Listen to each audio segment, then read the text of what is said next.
Works. Left, right. Oh, it is recording. It's recording right now? It was recording before. It's recording now? Yo, that is the pyramid, man.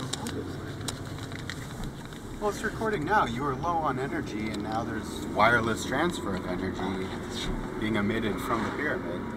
That's right. My phone is at full bars right now. Oh, yeah? Nice. I wonder if the pyramid has Wi-Fi. It is Wi-Fi. It's the origin of all wine.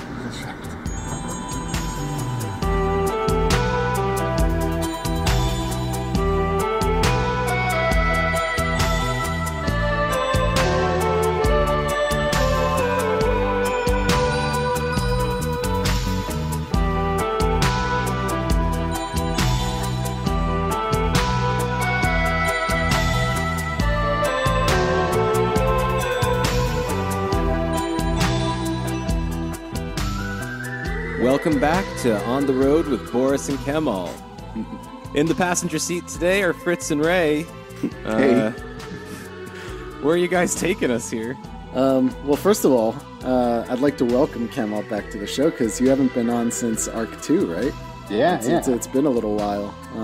I think that you were a fan. You had some fans. Yeah, there's a whole audience. Kemal crew out there. The Kemalites, they're called.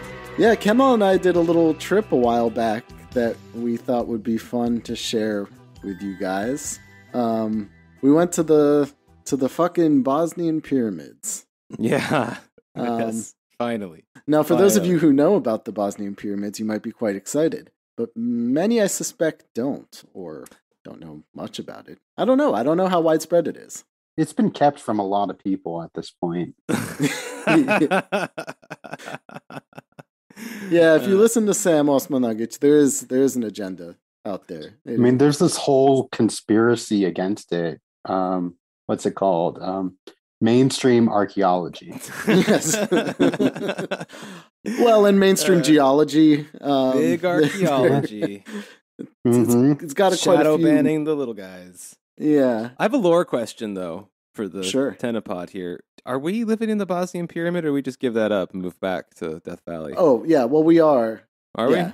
So you guys, I guess, still haven't seen it because we're in the tunnels. The ones right. the ones that even the tourists can't access. The ones that are deep below the town of Visoko. Okay, I was wondering why only you guys got to go, and Ray and I had to stay home. We're busy underground. Someone. Well, the revolution continues. The more Well, struggle I think continues. for lore's sake, Kemal and I went there before we were kidnapped and taken there, and that we may have upset some of the elders, I see, the keepers of the pyramid, who decided to exact their revenge on Tenepod by kidnapping us. And okay, thanks for that. Thanks for clearing storing that us in the tunnels. Yes. All right. But in real life, you guys fucking went. Yes. Yeah. And recorded some of our adventure there. That's why our signals are so clear. Yes. And unmuddled by negative Wi-Fi energy and so forth. I heard the best Wi-Fi is at the Bosnian Pyramid.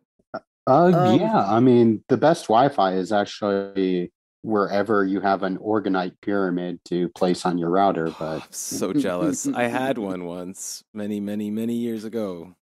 And it broke into a bunches of pieces of glass and glue, almost as if it wasn't magic at all. And it really made me wonder. It's not made from like epoxy or whatever? Like No, just hot glue and some gravel. I mean, you're not supposed to clean them. They shouldn't be charged or cleaned or anything. Just like let them do their thing. Because they'll absorb all the negative energy, and then when it can't take anymore, it falls apart, and then you have to go back to the pyramids, the pilgrimage site, and buy another one. Yeah. And depending on where you buy it, the prices can vary. But we'll get into that. So since we're all in this dungeon already, and Kemal and I had the ability to go see the exterior and hear their narratives about it. The question is that the listener might be asking is why Why the Bosnian? What the fuck are the Bosnian Pyramids? Yes. And why did Kemal and I decide to, venture out to Bosnia to go there? Yeah.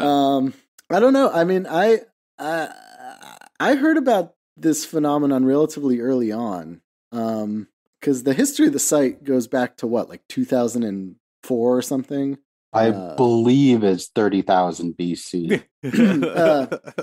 Well, I should rephrase this, Kemal. Excavations led by Dr. Sam Osmanagic began in the early 2000s. Ah, yeah. I believe. Was it part of his doctoral thesis or something? What was it? Like some online university or something like that? No. He got his doctorate after he had already discovered the pyramids and started excavations there. Okay. Mm-hmm. But news of it went out as soon as the excavation started, and I heard about it from some kind of unlikely sources for the first time, like a friend of mine who I never knew to be interested in any kind of paranormal stuff was like, "Hey man, have you heard about these fucking pyramids in Bosnia that they've just found? Like, they're like massive. They might be like the oldest pyramids on Earth, and they are thousands of years older than any pyramid in Egypt. They're thousands of years older than pretty much any other man-made structure of a comparable size, of which there aren't many because these are very large. The largest. A fact that they emphasize constantly when you're there. Yeah, biggest, oldest, most Bosnian. Best, strongest. Strongest, the best and strongest concrete. Yep. Yes. And so, like, from that time on, like, when I first heard about it, I started, like, looking up stuff online, and I was like, oh, this is a bunch of bullshit. But I kept my eye out on it for a while, and I noticed that it started to progress more. Like, in the early days, they actually did they tried to bring some actual archaeologists there to the site and evaluate it.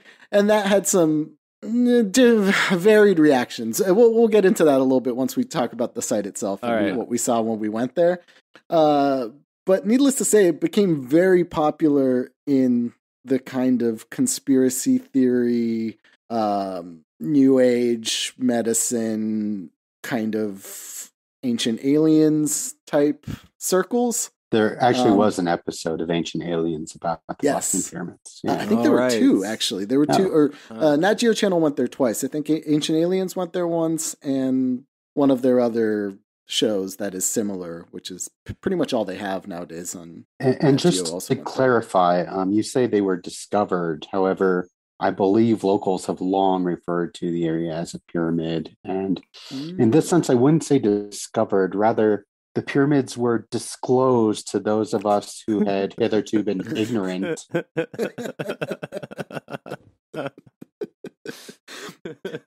Yeah, absolutely. Thank you, Agent Mulder. But Kemal, if I'm not mistaken, you've known about the pyramids for some time too, yeah. Sam Osmanagic's work. It was definitely like a national phenomenon in Bosnia. I immediately picked up a shirt with a pyramid on it that said, "Fuck the country that doesn't have a pyramid." Well, there's the title to the episode. I was given a pen holder in the shape of a pyramid, one of the Egyptian pyramids. You'll notice the actual, like, the drawings of the pyramids and the kind of artistic representations of them change quite frequently, where sometimes it's depicted in the style of the pyramids of Giza.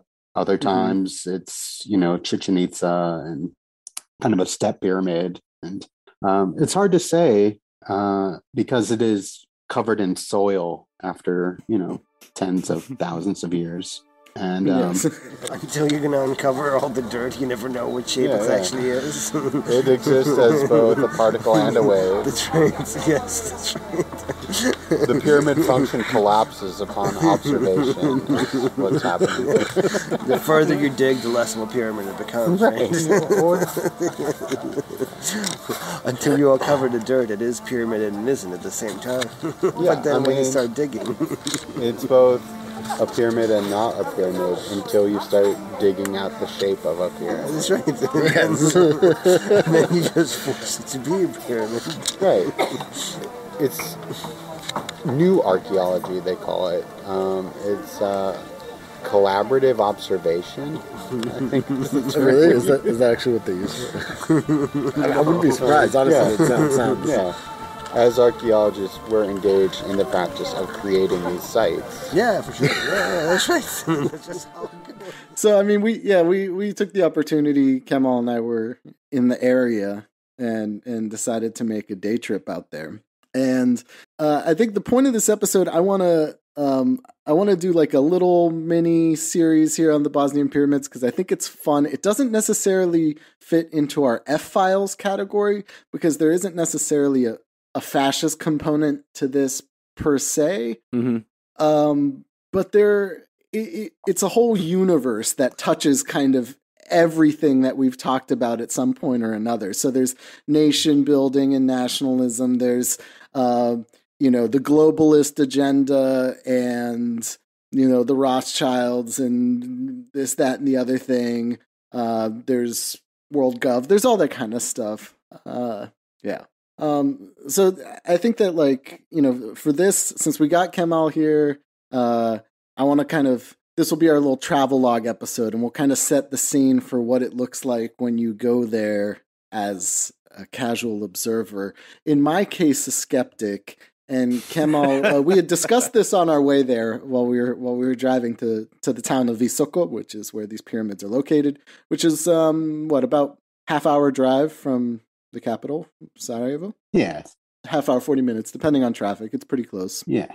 And just give you guys an idea of what that all looks like. And then maybe in some future episodes, we'll go into a little bit more about like some of the specifics and the ideologies and all the weirdness that surrounds it. Because, I mean, I think it got a second wave of attention recently on the internet due to tennis number one, Novak Djokovic, being a huge believer in the Bosnian Pyramids and visits there regularly to meditate and to get the healing energy from the tunnels and all this other stuff. And kidnaps the odd podcaster and battles them in the underground chambers below the pyramids. Right. And as Djokovic said, which is, of course, well documented and repeated at the site. Mm-hmm. He's been to many, many sacred places of spiritual energy, and this one is the strongest. Oh, okay. Yeah. Biggest, strongest. So it's scientific, practically. Yeah. I mean, and his presence is definitely known there. I get all my archaeology from people who are like known for hitting balls really fast. Yeah, well, I mean, in general, I think it's a good practice to have to take your favorite sports star and then listen to their opinions on basically anything. Yes, and take it really seriously. I think that everybody should do that. Doesn't matter what your chosen sport is. That's correct. Because I always respect the opinion of the biggest jock in school. Yeah, and if you're like me and you don't have a favorite sportsman, just find out what Boris's is and copy his so you look cool, so you look like you know what you're talking about. Indeed. All right. So what are sports? What? So Djokovic blessed the pyramids with existence for the masses, maybe, huh? Were they doing okay before that, or did he tip the scale? Oh, no. I mean, he was definitely I think he tipped the scale for recent attention to the Bosnian Pyramids. I think that maybe for some time in mainstream media, it hadn't been reported on so much since the early 2000s or 2010 at least, when they had some other attention there. Or Nat Geo hasn't been there in a while. And so, Djokovic, he brought the levels back up. But as you'll find out, it's a pretty bumping place. It's not it's not by any means like an obscure New Age pilgrimage site. Like it's party spot. It's pretty hopping. We were there on a weekday, so yeah, we drove out there, and my first observations, we had very shitty weather leaving Sarajevo, and it immediately cleared up when we got to the vicinity of the town of Visoko. So you can infer what you'd like about that. Kemal immediately noticed that all of the snow-capped peaks around remain snow-capped except for the complex of pyramids. As predicted, all the hills in the region are snow-capped except for in the Valley of the Pyramids. There's the Pyramid of the Sun. I think I can see the Pyramid of the Moon over there. There's the Pyramid of Mother Earth, Pyramid of the Bosnian Dragon. Definitely does not look like a pyramid. So what? There's like the Pyramid of the Sun, the Pyramid of the Moon, the Pyramid of Love, the Pyramid of the Bosnian Dragon. Oh yeah, Pyramid of Love. I know that song. Yeah. I think there are only 4. Oh, okay. What? Yes. I mean, so far. Well, no. Okay, so there's the pyramids, and I didn't actually know much about the tunnels until we actually went there. To be honest, I had very little idea that there were these tunnels. I'd read something, but I didn't really understand what they meant or that they had healing power until we actually went there. And got injured.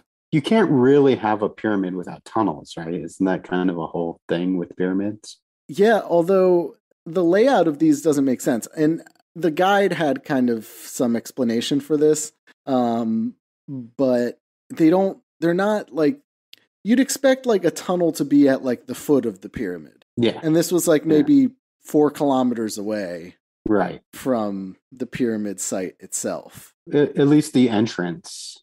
Right. It is, I guess, an entire network. It's a work in progress. I mean, eventually they're going to excavate all the way.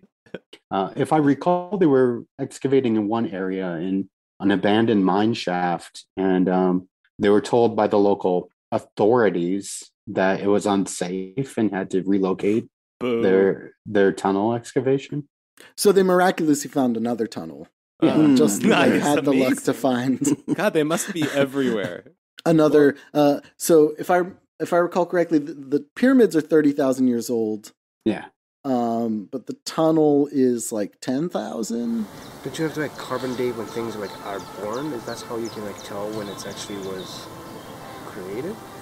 I don't know. I don't know how carbon dating works. I think it's pseudoscience.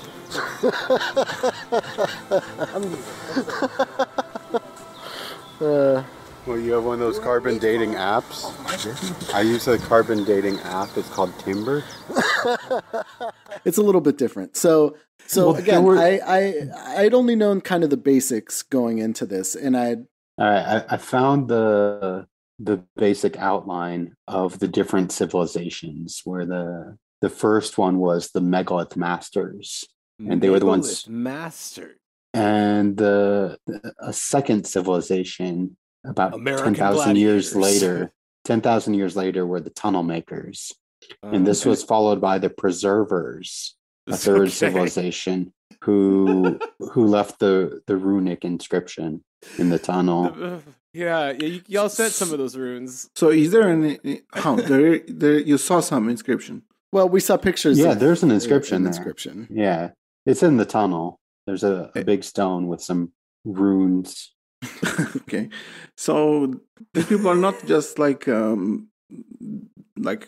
are like actual charlatans. Like not. They're not just. I wouldn't say that. I mean, like true to life, 19th century style charlatans. Yeah. I mean, don't snake oil. Snake oil and pyramid water do not mix, my friend. Okay, yeah. Which one's thicker? Did you have some idea how many people are part of this operation?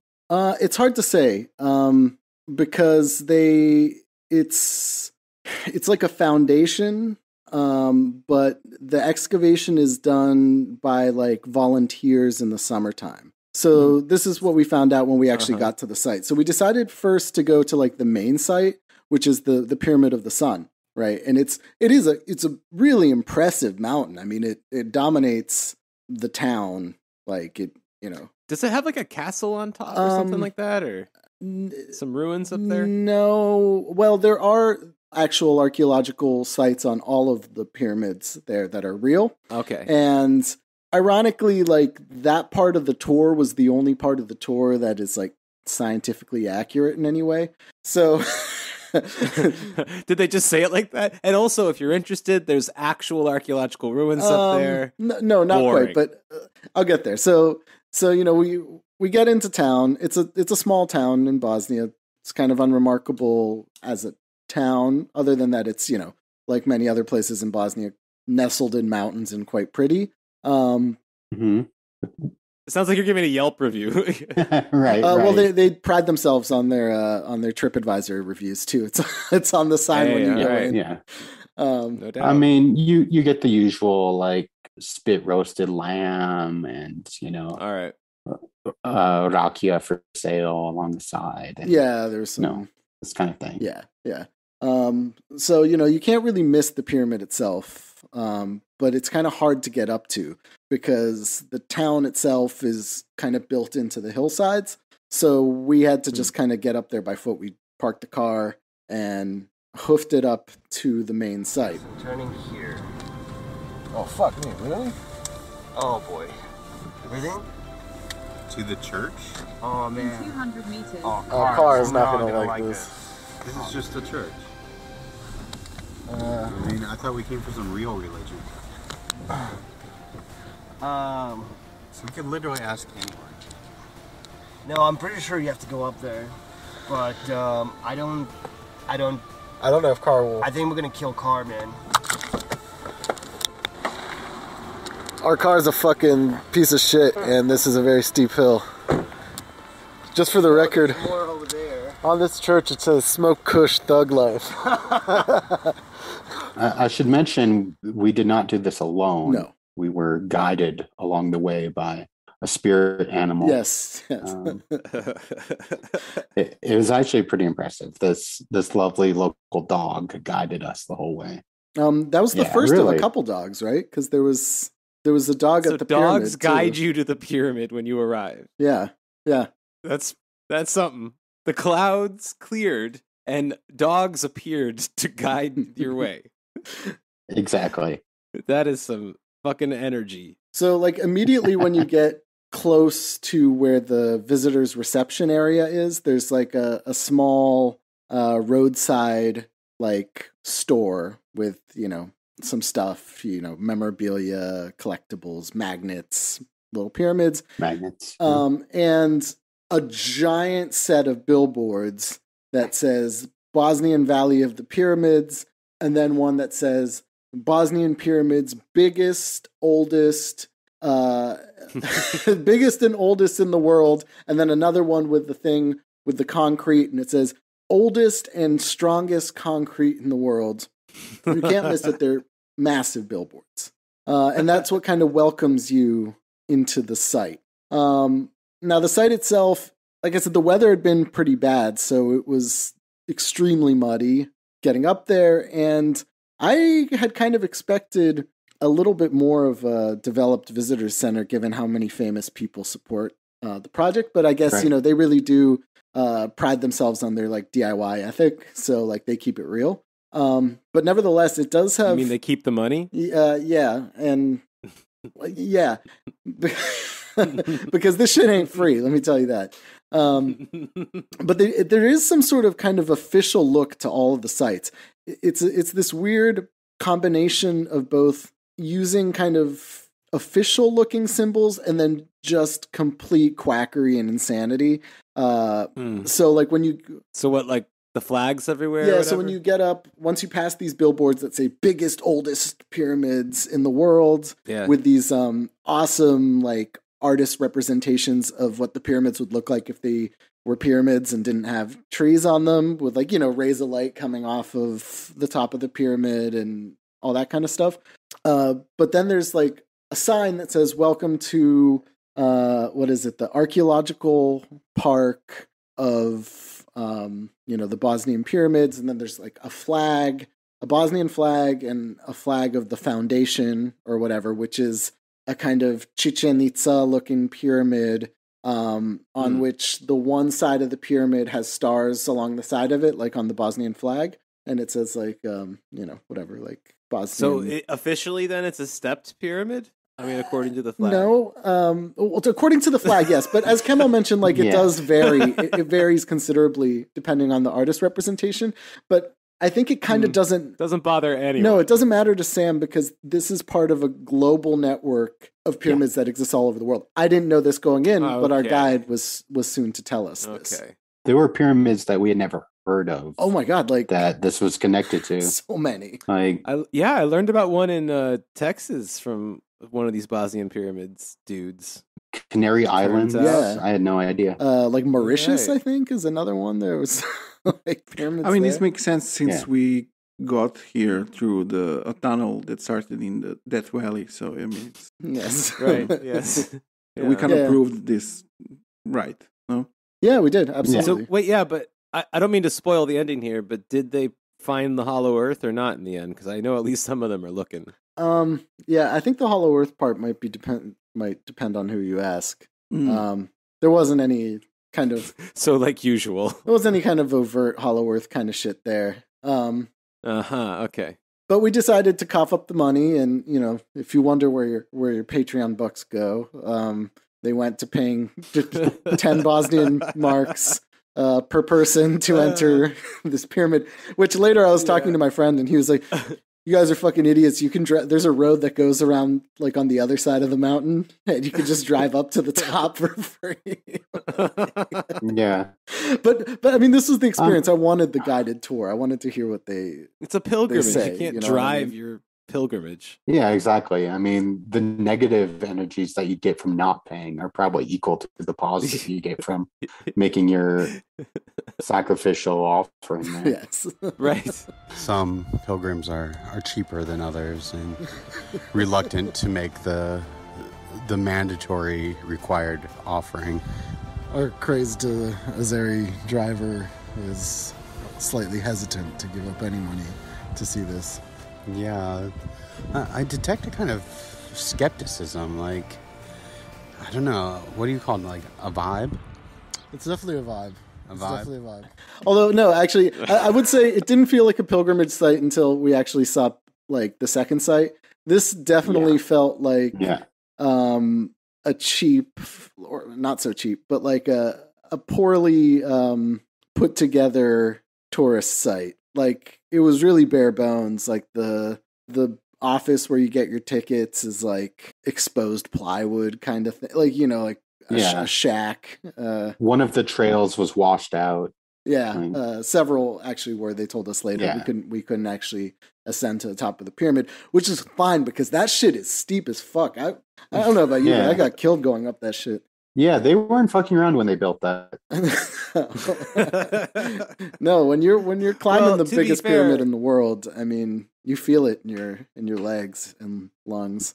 But am I wrong though, or was it built by a race of giants? I heard that, but that was also from the same guy that does all the Hollow Earth stuff about the pyramids. So is that something they're also not really keeping out in the open? I think we'll get into this when we get into more of like Osman Agic's writings and some of the other theories about it. He doesn't want to exclude any possibilities. Yeah.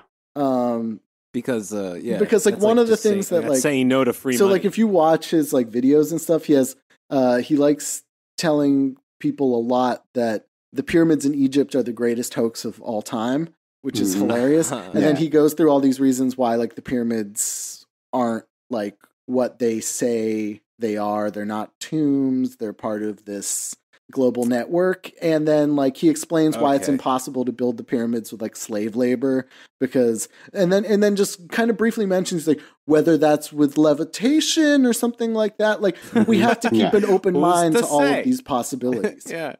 And how does he feel about the pyramid inch? Well, I was going to say this idea that the pyramids were built by a race of giants is just kind of closet Croatian nationalism, if you ask me. Yeah, and they definitely aren't that. Remember, their beef was okay. So we get this tour guide, and he decides to take us. We pay the money and go on the tour, and they're going up, ascending the pyramid. It's a bunch of stairs cut into the earth with like wood on them to help you, and there's railings in some places and not in others. But it is extremely steep. And so while you're walking, this guy's just like hammering out facts at you, like very quickly. And it starts with welcome to Bosnian Herzegovina, blah, blah, blah. The town of Visoko has a very long history, like, aside from this, 35,000-year-old pyramid, it was like, a very... there are Roman sites here. It was very important in the medieval Bosnian kingdom. And, there are some of the medieval Bosnian kings, and there's like... So some of the shit that some of the shit that happens, like there's like a Bogomil site and like all this kind of actual history of Bosnia. And so he goes through that really quickly, just to let you know that, yes, history starts 35,000 years ago here, but it's really famous for all these other things, and that's okay too. But what people don't know is that, this is the world's largest. You're standing on the world's largest and oldest pyramid. And so he immediately starts kind of going through the history of the site, when it was first excavated. Sorry, just you say that you say that like it was excavated. Well, he doesn't hide how that originally started. He was like, so, when we first started the excavation, we brought a bulldozer up here and just started. Just started fucking digging. He like points. We're gonna find a pyramid to this area that somewhere. Is clearly, just been plowed through with a fucking bulldozer. Oh my God. We can cue up Kemal's comments on that. From I'd just like to point out I do have a book here on ancient mythology, and beautiful picture. I do see that Eratosthenes simply rediscovered knowledge that had been there the whole time, retested his method by which the Earth's exact circumference had been calculated ages before, spoke in terms of a stadia that had been changed in length centuries before he was born. In fact, the Great Pyramid in Egypt, built some 4,600 years ago, measures exactly 720 feet, this size. Yes, Eratosthenes was right. He was exactly right. Just please, Kemal, can you describe the cover of this amazing book? Yeah, it's a 1980s computer with a screen showing the pyramid complex of Giza with a man in miniature stepping from the keyboard of the computer into the monitor, like a business guy, ascending the pyramid on screen. It's pretty impressive, I have to say. It's an incredible book. That's a and is that by Sam? No, this is by Donald L. Lenson. Oh, okay. Study of ancient weights and measures. This show is. We're changing the show right now. Kemal's just going to read to us various standards of ancient weights and measures. Don't get me started on Babylonia. Don't get you started on weights and measures. We all know you've got a spiel. Yeah, for sure. I mean, we can go into that time. Some other time. When it's time. Yeah, we'll stick to mainstream qubits for now. All right, so you guys are walking cubits upon cubits up this thing, and you have a tour guide. Yeah, right? and he's talking... apart from the dogs. Yeah, the dog's following us, too. The dog was amazing, I have to say. It really? had, what is it? Heterochromia, where the eyes are two different colors. Oh, word. And this is, you see, that is some fucking pyramid shit. Yeah, exactly. You don't find those kinds of dogs on hills. No. You find them on that's ancient pyramids. Exactly. It really did take us up. Like, it was ahead of us the whole way, looking back to make sure. There were plenty of stray dogs in the area that were all pretty friendly, I think. Yeah, it's kind of a local tradition where they're not really strays. They're like neighborhood dogs, so everyone kind of feeds them. Mm-hmm. and they think that the entire neighborhood is their owner, so they're nice to everyone. Oh, commies. Yeah, there you go. Yes. So on the one side, while you're walking up, there's these, how would you describe them, Kemal? The kind of posters with like all the facts about the pyramid that you're not allowed to read until you go back down. Oh yeah, I did find that interesting. What? Yeah, we stopped to read the informational placards, and we're told by our guide to come back to that on the way down, because basically he was short on time. There are a lot of tourists. There's a nice group of Dutch tourists behind us, and needed to kind of move us along. So we could read that at our own leisure on the way down. The tour guide was like, yada yada yada. Yeah. Read the signs if you want. I mean, it's a big pyramid. I was like captivated reading about, the megapascals and sure. The golden ratio alignment of the pyramids, and he's like, hey, that's for later. Yeah.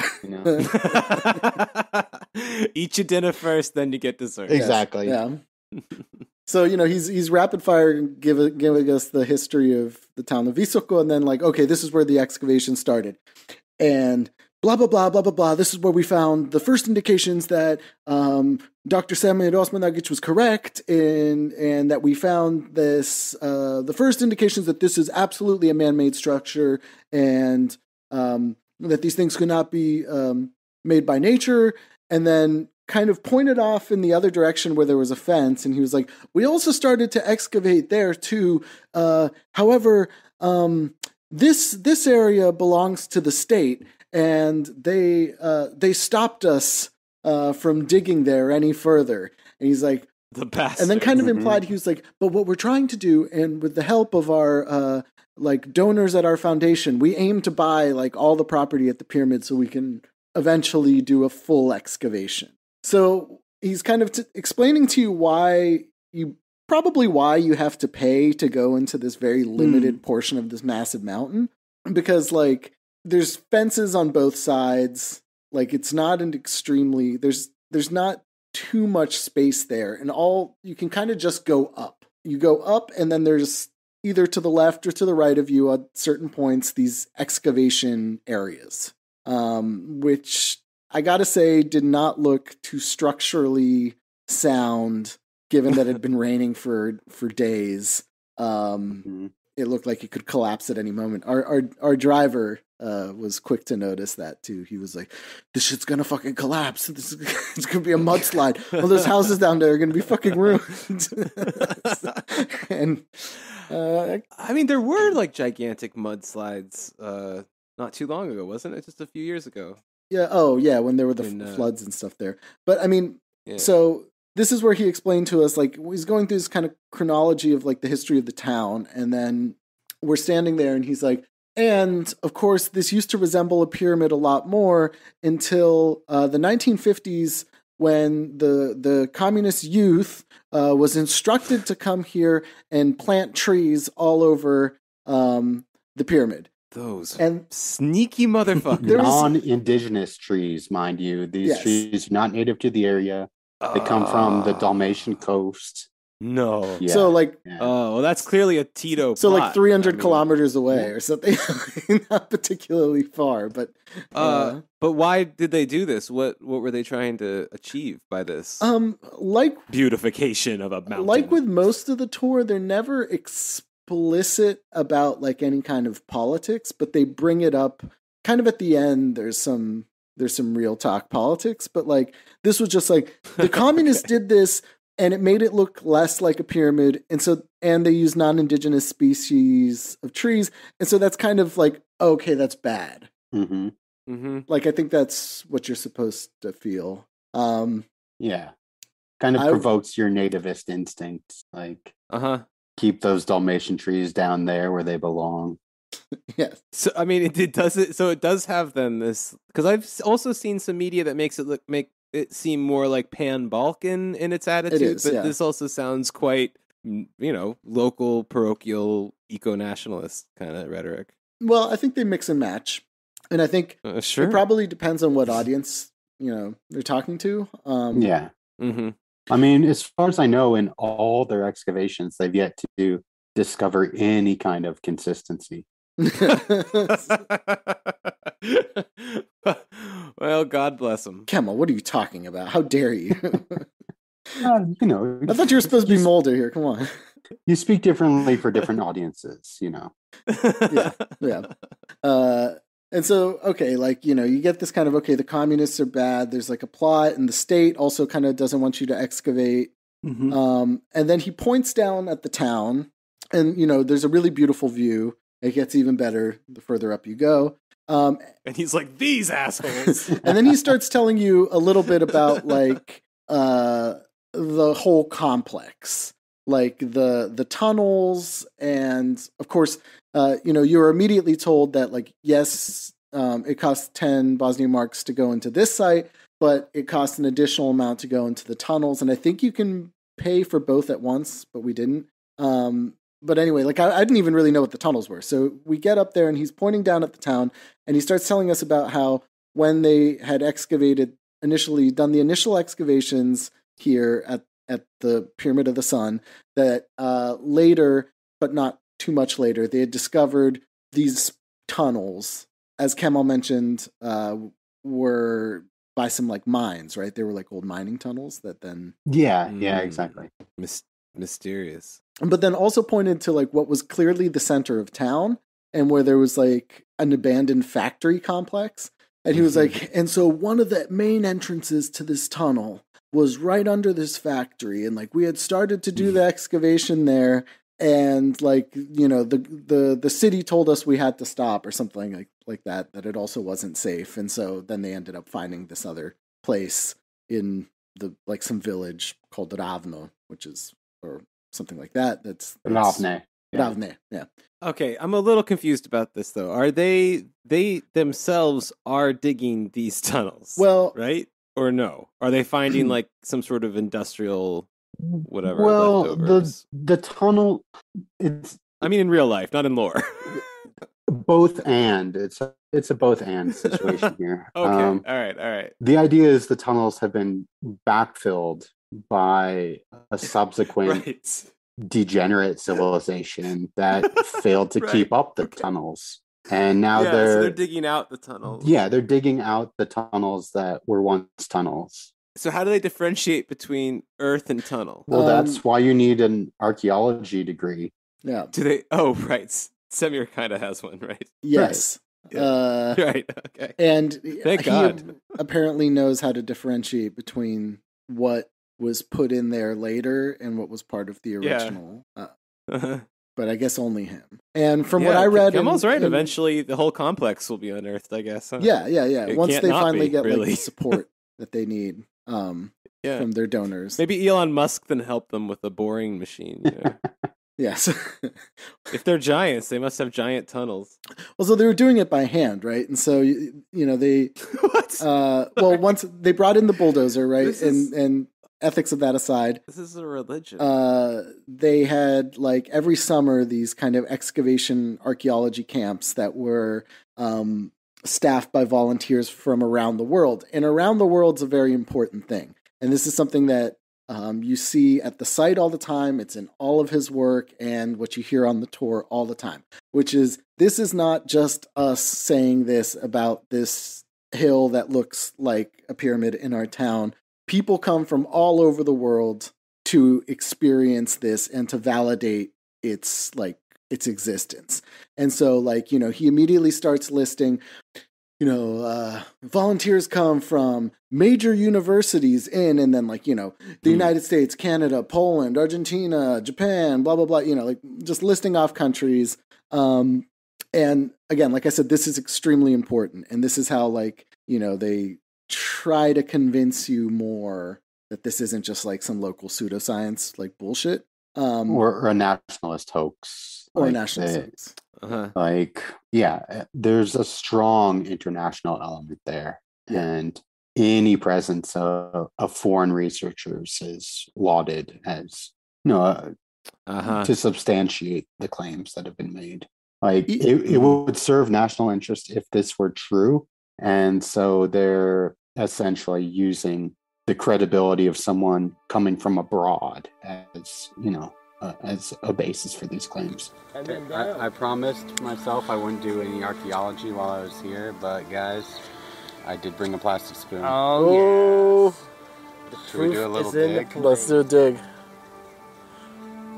Kemal is about to embark on his own dig here at the Pyramid of the Sun.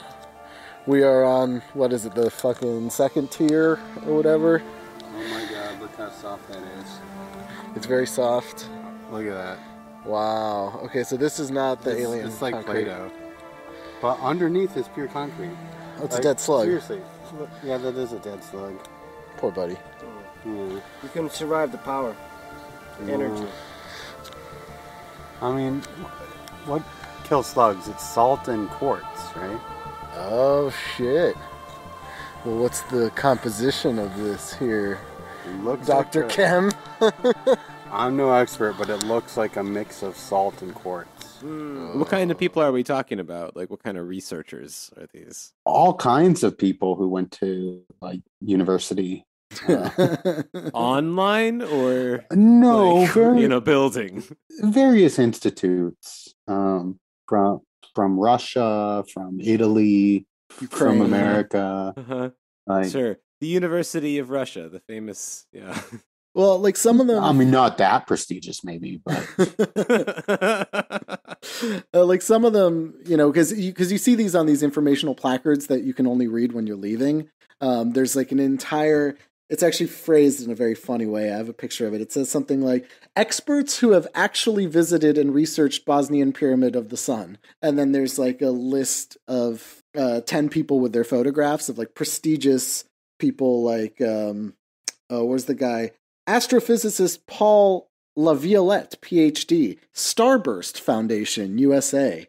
And then each one has a quote under. And he says, Bosnian pyramids are the biggest discovery in archaeology, 2014.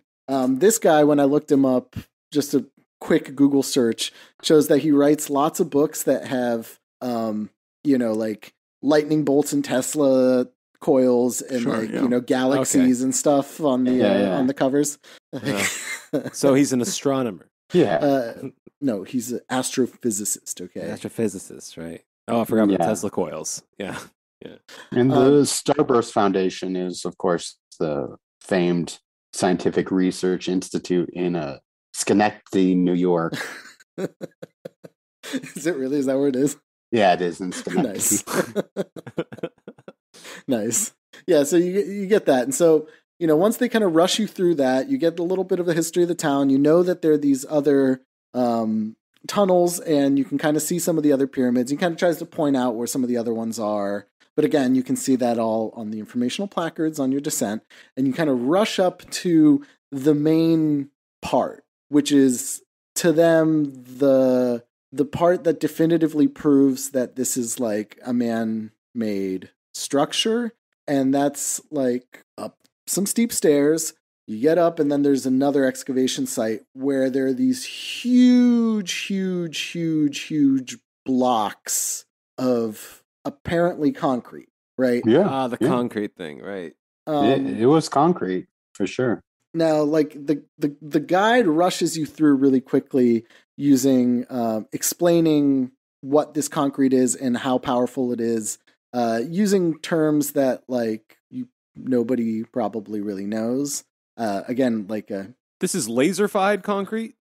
No, what you just said it, Kemal. What was the term he was using? Concretized something, right? No, concretized. No, he was talking about megapascals, which is a measurement of force for measuring pressure, I believe. Yes. Okay. It's a sort of stress test. Yeah. Okay. And I forgot how many megapascals were measured, but yeah. How many times do you have to punch it?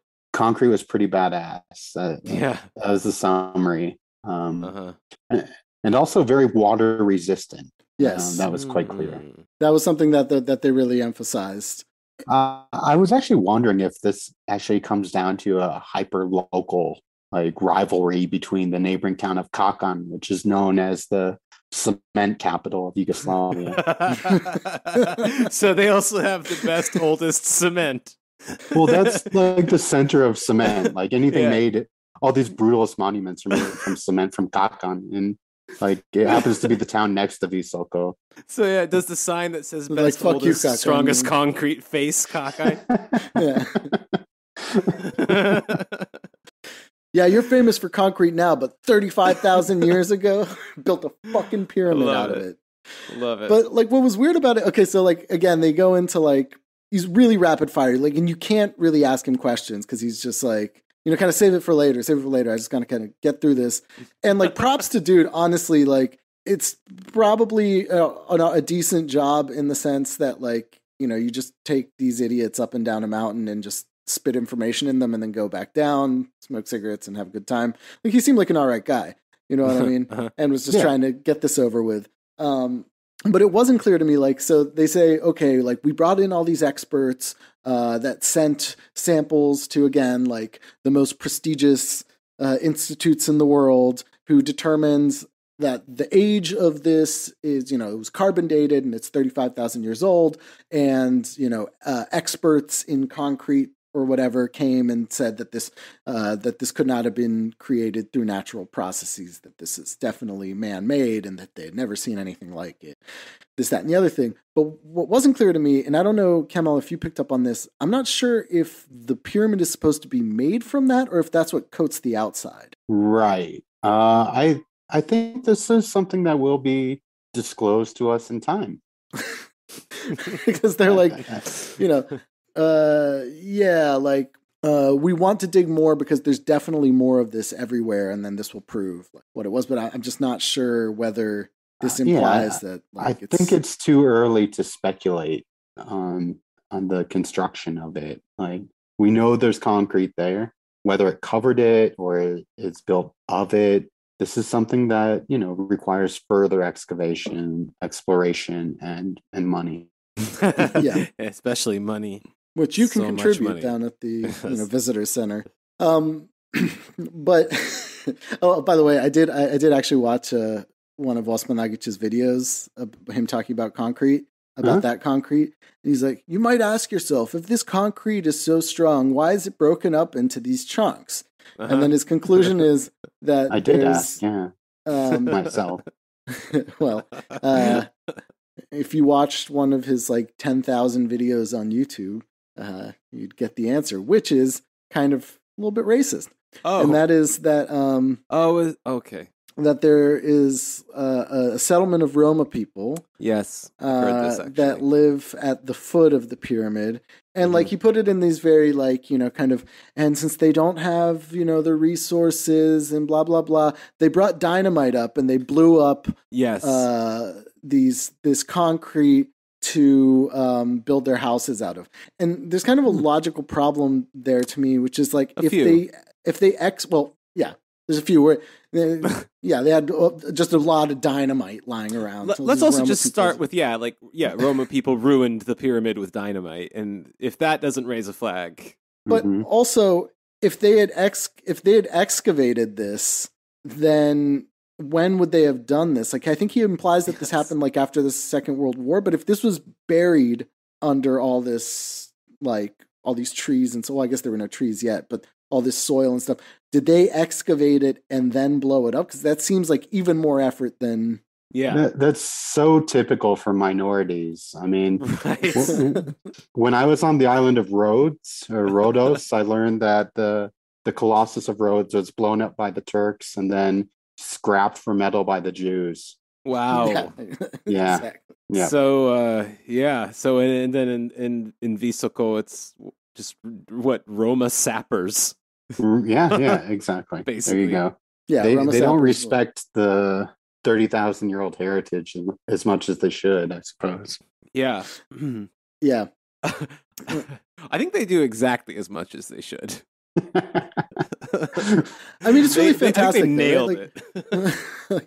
Then like, how did they know it was there? If it was fucking buried, how'd they know it was there? That's a good point. And it's very far up the fucking mountain too. Like, it makes absolutely no sense. Right, and there's also a lot of ruined concrete buildings all over the place from the war. And presumably, even if this had happened after the Second World War, there also would have been, there's been plenty ruins to work with. Yeah, you have to excavate a fucking mountain and dynamite, the ancient concrete blocks to. Yeah. Then also, you could just sell the dynamite and get pretty much as much concrete as you want. Yeah. In like manageable blocks and shapes. Yeah. They'll bring it out to where you need it, in fact. Yeah, pour it right there into a frame, whatever you want. All right, myth busted. Yeah. Myth busted. Sounds like y'all are skeptics at this point. I'm skeptical of the claim that minorities are responsible for the destruction of every World Heritage Site. Yes. Yeah. I mean, it is a classic. Yes. But I mean, there is that whole problem that, if it wasn't Roma people dynamiting it, then why is this, the strongest concrete in the world broken up into all these pieces?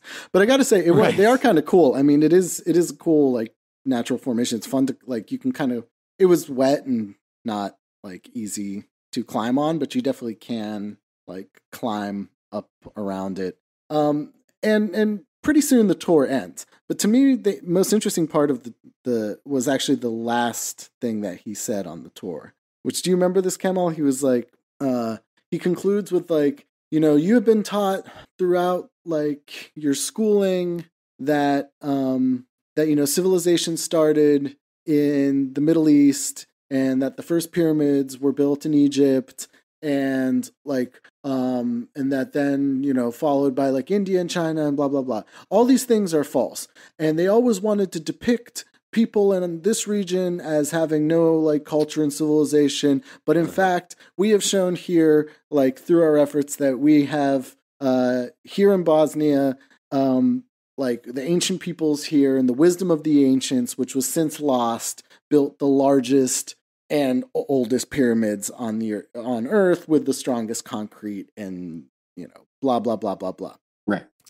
And it was that part to me was like the absolute like pinnacle of the whole thing, because it is kind of defines to me why like they want to find this in the first place, right?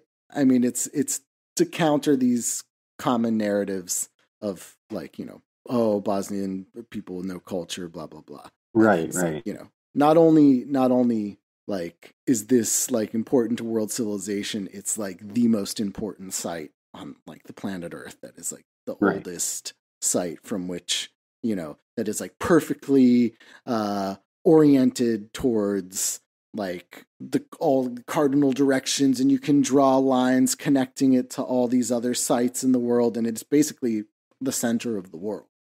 Yeah, Axis Mundi. Yes. Yeah, I mean, this kind of inferiority complex has actually like spawned a great deal of scientific research. I mean, going back to the 19th century with the whole Aryan theory, basically the Indo-European language research, or Indo-Germanic as it was called in Germany, was like seen as an opportunity. The discovery of Sanskrit was seen as an opportunity by German scholars to say, look, we can be something other than barbarians, which we've always been depicted in classical Bavarians. sources. Bavarians, yeah. Greek and Latin centric scholarship dominated, the classics for a very long time. And this was an opportunity for them to say, hey, look, German is connected with Sanskrit, which is older and better and the strongest, and et cetera, et cetera. And in this case, this is kind of like, here we are challenging mainstream archaeology, which has for far too long dismissed us. And I kind of see this trend in a lot of scholarship that's easily neglected and dismissed throughout the region. Whether it's spurious or not, that's kind of another question, but there's definitely this motivation behind it that you see. Yeah, but it sounds like in that framing, the the place has the value. Like they're not claiming a direct lineage to the builders of the pyramids, are they? Or are they? They do. They do. Okay. Okay. I mean that I think we'll get into in another episode. But I mean, I think even the guide said something. He kind of said like our ancestors, or something along those lines. Kind of implying this direct lineage, like that. People they're descended from the people who had been there forever and who had built these pyramids. Now, like it goes into all kinds of different like theories about the different civilizations that followed, and 35,000 years ago was a very fucking long time ago. I mean, yeah, and also I should mention that like in the way that they staged it, with stages of civilization, you had the first one as the builders of the pyramid. The second one were the tunnel makers. You had the megalith masters and the tunnel makers. And then the third civilization, which is only like 10,000 years old, were the preservers who acted to seal the pyramid, and who were the ones who filled in the tunnels deliberately to prevent the misuse of the power of the pyramid, as they indicated in their rune stone. Oh, can you talk a bit about that rune stone and the alphabet you found? Yeah, so I think this gets us to the next site, and I kind of see also this relation to this being the original site, and also the kind of one that had the political motivation to overcome this like inferiority complex, right? And I think that at the time that it was discovered, they did have some like support in like from kind of nationalists, or like whatever. It had some mainstream support in Bosnia. Like I'd even heard stuff about like school groups going there to see it. Oh yeah. I mean, it was exciting is what it was. Like, but like it was a major discovery, and people were really enthusiastic about it. Yeah, and I think that the second phase of the discovery process was the transformation of these sites into like a place of wellness and healing, which is definitely what this second site is, and which was built later. And this one's even more of a fucking theme park. Imagineered, it's called. Yeah, I mean, like I think maybe when some of the when it became kind of more clear that this was pseudoscience, and that the state really couldn't back it officially, because they had brought like archaeologists and geologists from universities in Bosnia, who some of whom were like horrified that like they had done damage to like some of the medieval relics in the area, or just like had no fucking clue what they were doing, working with like amateurs, boulders and shit, like fucking doing whatever. That like the next step was to kind of move the whole idea into the realm of like spiritual healing and physical healing. And so we went to the second site in this village of Ravne, and this one's interesting because as we were leaving the original pyramid site, like more and more people started to arrive, and most of them, from what I could tell, were kind of from the ex-Yugoslav region. Like they're Serbo-Croatian speakers. I saw license plates from Croatia, from Serbia. But when you get to the other site, so this is the tunnels, it's a completely different atmosphere. Like there's immediately like a lot of parking spots. There are billboards that show that they have support from the local regional administration. I forget what canton it is, but whatever. It has like pictures of like the regional administrators, with a shovel, like inaugurating one of the new buildings or something like that. But it has way more of a campy feel from the get-go. Like there's cafes, there's like a sign that's like turn left for the Magic Mountain or whatever. And then there's a billboard. Mountain. That's a good ride. Magic Forest, I'm sorry. Magic Forest. And then there's a billboard is possibly my favorite billboard, and this is the one that supposedly has the rune that Kemal mentioned. This is from the final civilization 10,000 years ago, right? The protectors, preservers? Preservers, yeah. And it says in English, and it's just like a picture of a rock with some shit scratched in it. It says, "The gate has been closed. We are at the standstill. We will have to defend ourselves and conquer until the cosmic gate is opened again." That's it. Very dramatic, yeah. So this is what kind of greets you. Like, this is where we parked. Like, as soon as you park, you see that fucking billboard, and then you go to this complex. And there's clearly, in what language is this written? It's in English, and it's in the runes, or or the billboard. I think. I mean, originally, like these messages are. So that entire message, what the gate is closed and we must preserve and conquer or whatever. Mm-hmm. That was written in 8 letters. Wow. And so basically what it is if this were a language built, written by the preservers 10,000 years ago, it would be indecipherable. Mm-hmm. Because who knows? We can't even read like linear A scripts at this point.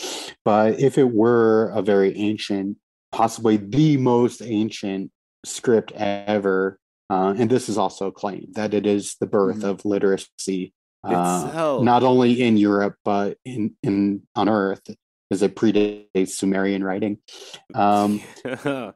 Basically, they said, okay, this is not alphabetic, it's an ideogram. And each rune stands for a particular concept that were decoded using the work of Ralph Bloom, who wrote a book on runes, I think in the 1980s. And this is kind of like a late 20th century rune magic book, where I think the book actually comes with a little bag of stones with runes on them that you can like draw from the bag. Yeah, my cousin was into that for a while. Yeah. So like this should be distinguished from, the kind of runology or like even the Hungarian and Turkic runes of like Rovás and things like that. This is really something different. This is magic runes. And so even faker. Yeah, so you're essentially left with concepts with no grammar whatsoever, like close, ice, things like this. And so door, close, ice, I think were the first 3.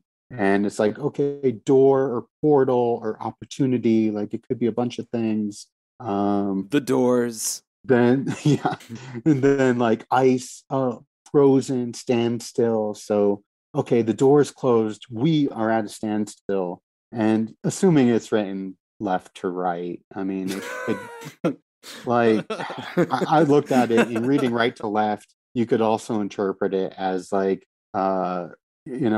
you left the door open. I'm going to smack you. The cold is getting in. Close it. It's really kind of up to you. There's no grammar to it, right? It's just like, I guess, various concepts that you can string together. Fuck this is 8 letters. Maybe it just says that.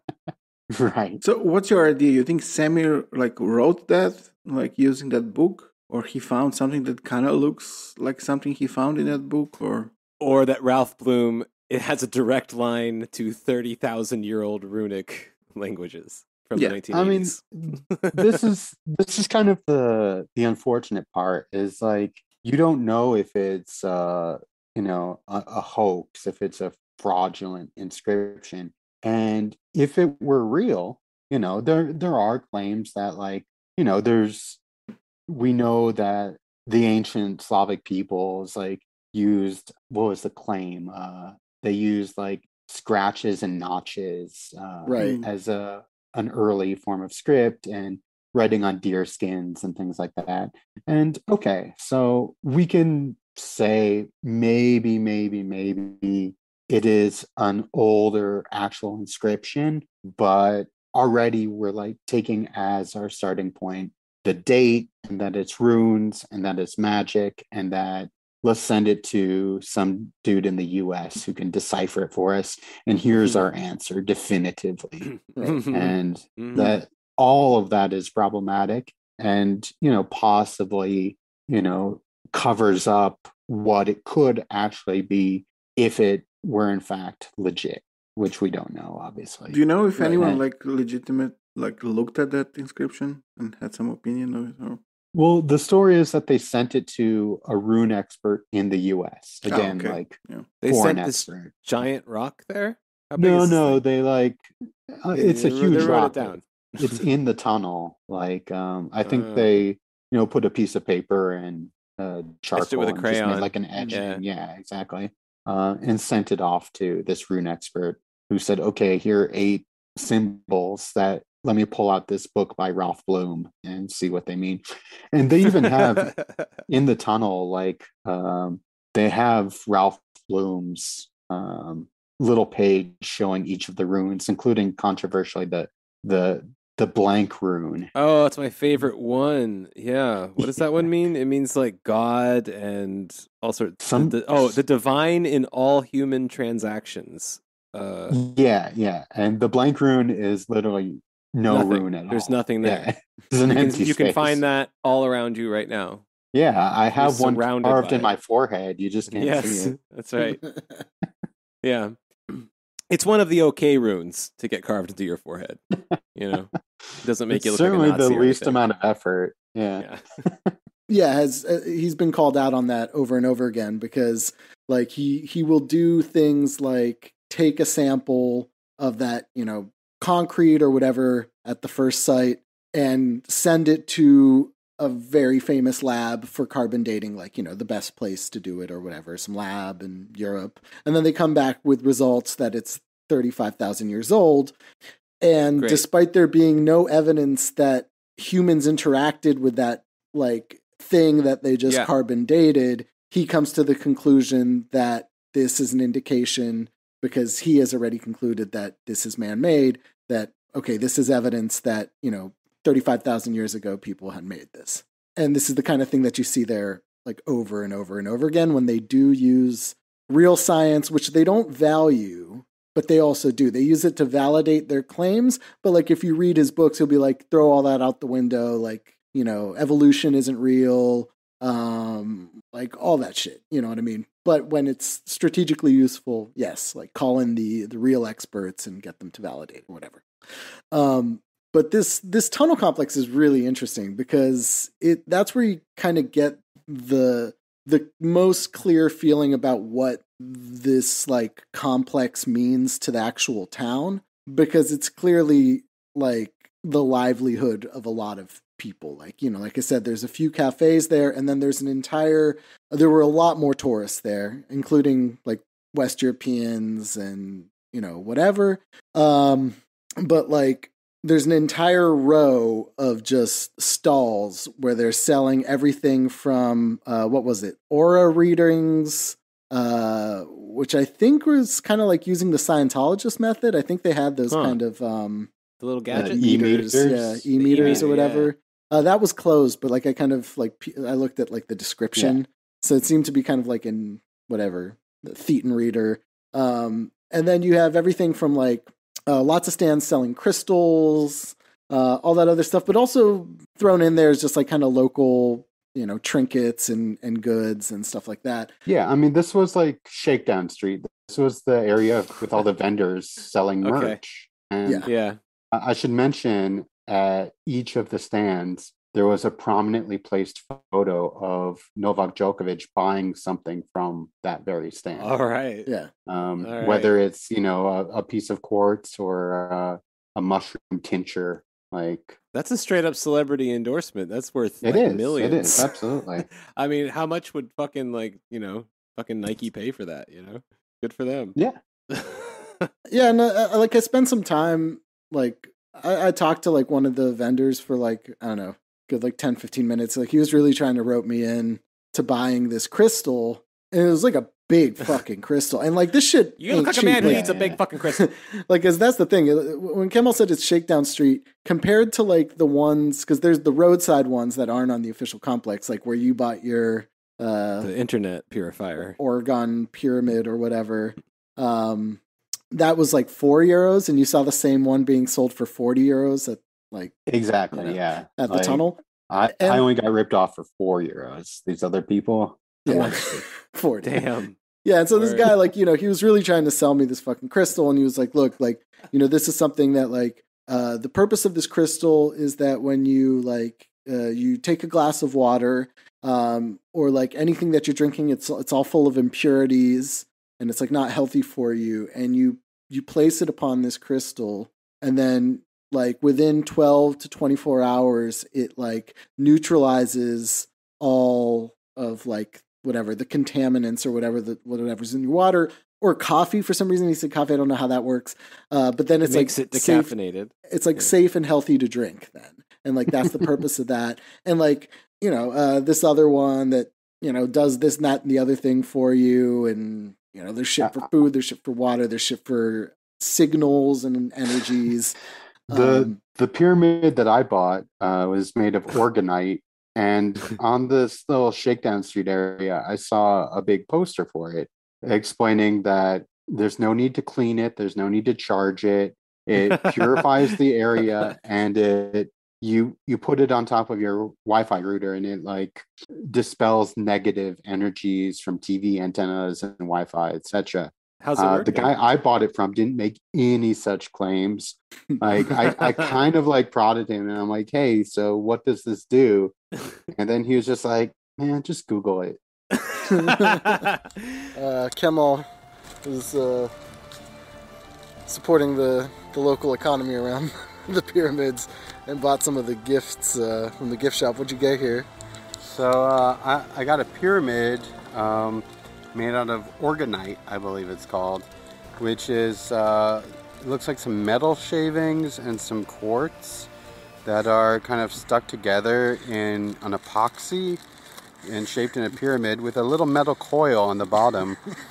And I believe it is meant to disrupt negative Wi-Fi energy and TV signals that, cause general harm. And look it up online. I mean, it's science fact. And you got that spiffy magnet with Sam and his Indiana Jones hat. Exactly. That's fucking classic. And it says "I love Bosnia" on it. It does. I'm a little surprised. Kemal, I've been admiring witness to a couple of your hustles in the past. I'm surprised you didn't pick up more of them and sell them for like 30. Oh, yeah. I don't want to impede on the local business, because like, here's the thing. I mean, people say the pyramids are a magical site, etc., a magical forest. The fact that it revived the economy in Visoko is fucking magic. Like, seriously. I mean, any sufficiently advanced technology is indistinguishable from magic. And and in this case, it's tourism. If you could actually revive the economy there and, bring tourists to Visoko, I'm convinced. I am sold. Did it feel There's like... something also like really desperate and kind of depressing about it too, which is like, the guy who was trying to sell me this, like, he was really desperate to sell it to me. And I couldn't afford to buy like a fucking €100 crystal or whatever the fuck. But like, he's telling me like, I use this every day. And I was just looking at him and I'm like, dog, like, I mean, if it had so many like beneficial qualities, like, you wouldn't look like every other man your age, like in that region, who's like, like definitely a heavy smoker and overweight and, probably has like a myriad of health problems. Like it wasn't like a good sell in that way. And in that sense, like because he was like, look, like I actually, like my house is on the pyramid of the Bosnian dragon. And because of that, like we mine these crystals ourselves and we have a certificate that proves that it comes from this, like, the dragon pyramid. Everything else is fake. And, it's like we live on top of this, magical place. And I just couldn't help but think, like, I mean, how does anybody fucking believe that? Like, crystals are, it was just like, I don't know, like it seemed, it was depressing to me. Like when I left like that conversation with him, because I also like I didn't fucking I couldn't buy any of that shit anyway. And, I mean, pick your poison. If crystals don't work, tinctures of turkey tail mushroom are probably effective. Like I listened to a podcast with Paul Stamets, and he said absolutely they work. So yeah. But there was just also this kind of like I don't know. I've never really been to any of these like kind of large fucking New Age pilgrimage sites. It's not like really my thing. So like to me, it was a pretty new experience.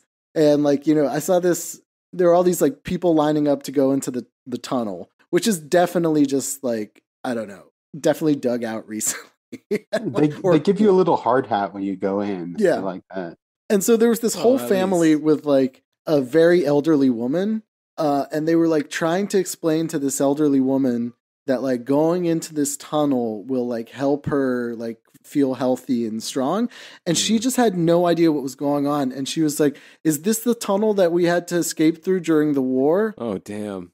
And they were like, no, grandma, no, this is like a health tunnel. Jesus. And I was just like, oh my God. Jesus. Like this is the worst. This is the worst thing I've ever seen. Cause like, it just, it's like, it just, I don't know. It was pretty shocking to me in that sense. People are like really true believers in that. Like everybody that was there was like feeling it really, like, But do you think any of the people who are like selling this thing are true believers, or your impression was they were all charlatans? Or no, I mean like the vendors are just vendors. It's people who are there. Yeah. There's nothing. Visoko is like a town that's like ruined. Mm-hmm. Like, there's no industry there. There's, or there's some, I guess now there's some like agricultural industry and whatever, but there's nothing like, not what there used to be before. And so like, I think that, people do what they need to do, and maybe some people believe it, maybe some people don't, but like, who cares, if it's the one, Yeah.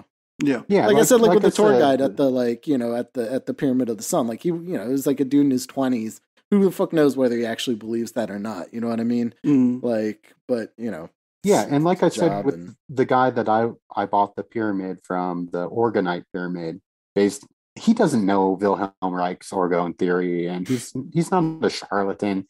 He's there selling shit that people come there to buy. Yeah, and like he didn't create this. He's there to make themselves and make a living, right? Like, yeah. So I mean, I don't know if the vendors are complicit in this sense. The market was there before they got in.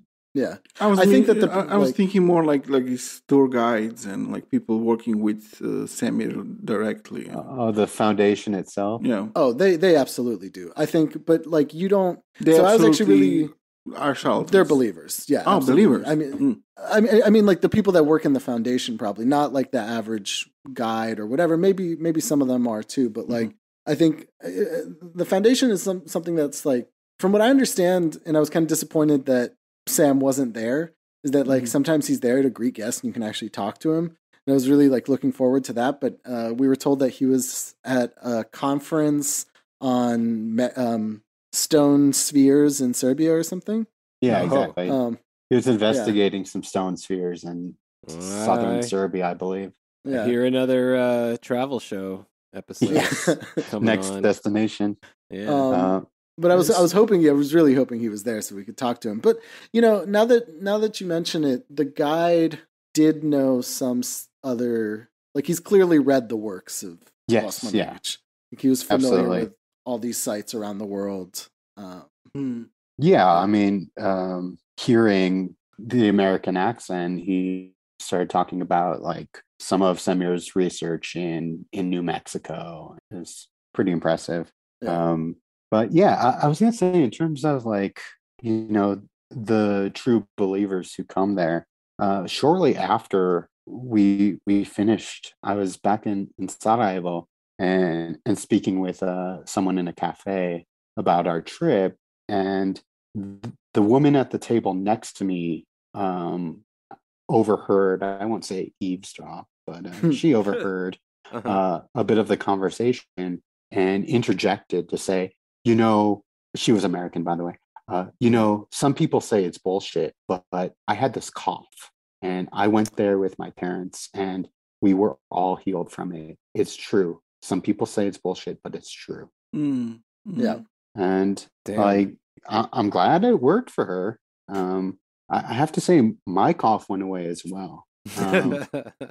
I did quit smoking, so that could be it. But, I gotta say, mine didn't. I had like an asthma attack like the night before we went there. You're a non-believer. And I guess we didn't really go in the tunnel but you bought like the I used the magic soap. You got the magic soap. Yeah. I think the coffee we drank was made with pyramid water, right? I don't think the coffee was made with pyramid water. Well, there's pyramid water and there's tunnel water. Right. They're two different things. Yeah. Yeah. My soap is made with clay and pyramid water, along with some essential oils of like lavender and pine, I believe. But yeah, I'm not sure about the tunnel water. We did see a hookah bar when we were there too. Yeah. Maybe they load those up with tunnel water. I don't really know.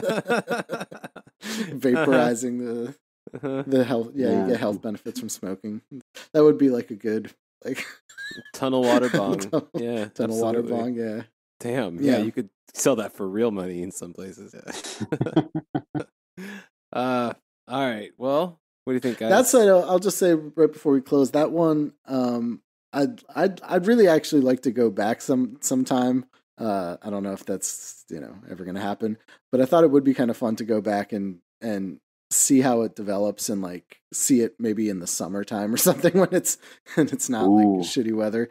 Because I guess they're expanding that complex a lot. Like I guess Djokovic might be funding some tennis courts or something. They're building tennis courts. Isn't it like turned into like a straight up like crystal tunnel theme park? That's such a cartoony thing for someone to do. Like, how does he help? He builds tennis courts. Like, you picture him doing that all over the world. The only way he knows how to help a project is to build tennis courts on it. Yeah. No, but Kemal, you mentioned like that person saying that like they had a cough and they went there and felt better. A lot of like Osman Nagic's YouTube channel is recently has been these kind of testimonials of people that have like healed whatever problems they had by going into the tunnel or drinking tunnel water or whatever. And there was one that just came out the other day that I thought was funny because it kind of ties both the like outside expert and being healed thing together. So this was like the clickbait title was like doctor from Austria like can't like is in disbelief of how he was healed of his like whatever his ailments. And so it's some guy who's a Bosnian guy from Austria, and he's talking about like all the fucking terrible health problems he was was in a coma for 4 months because he had like a heart attack and a stroke at the same time or something. Real crazy shit. And that like now he feels great. And I was like, oh, he's a doctor. I wonder like what he's a doctor. And I look him up and he's like an energy healer. Great. So like the title is like Austrian doctor feels like, Austrian doctor is cured of like his problems. And it's just like some other like energy healer dude. You know what I mean? Right. It's like a chamber of commerce for this kind of thing, isn't it? Yeah. Oh, and I will say one more thing about the tunnel water. The tunnel water has healing properties because, and Osman Nagic says, because the pH of the water is the same as human blood or something like that. Whoa. And so that when you like consume the water from the tunnel, it's like purifying your blood or something like that. Of toxins, probably. Yeah, and he went into this whole like elaborate thing of like why that is. It had to do with like the pH level being the same as human blood. Which, well, yeah, kind of have my doubts, but of course, what do I know? I gotta say this. You want to say this is sad, and I can see that, but I'm just happy that they don't care which race's blood it is. I mean, for this show, that's a huge win, Yeah. Yeah, we'll get into that like next week, I think. Yeah. Never mind. No, I think it's not super racist. I'm just glad that these were real faith healers rather than fake ones like Radovan Karadzic. Yes, exactly. But he exists in the same ecosystem, right? It's that same world of these like kind of woo-woo faith healers that like cured JP. That allowed, war criminal Radovan Karadzic to hide out. In case our listeners don't know. Right. He grew a beard and became a faith healer. And he was a doctor David Dabic, I think. Yeah. Doctor, real name Karadzic, yeah. Yes, Karadzic.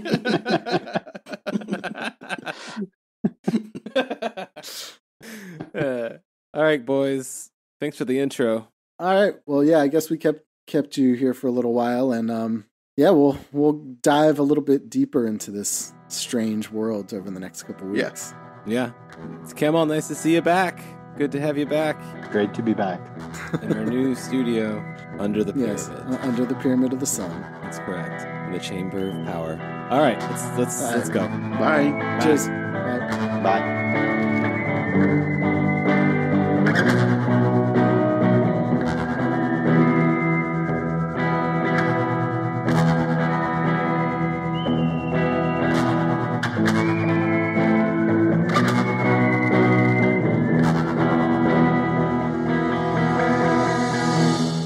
Hey there, Fritz here from The Empire Never Ended. This has been one of our weekly free episodes for free people. But for premium people, we also have weekly premium episodes, which you can get at patreon.com/tenepod, TENEPOD, and also follow our various social media things in the show description there. Like and subscribe them. Follow them. Like and follow and subscribe. Follow them. Do it.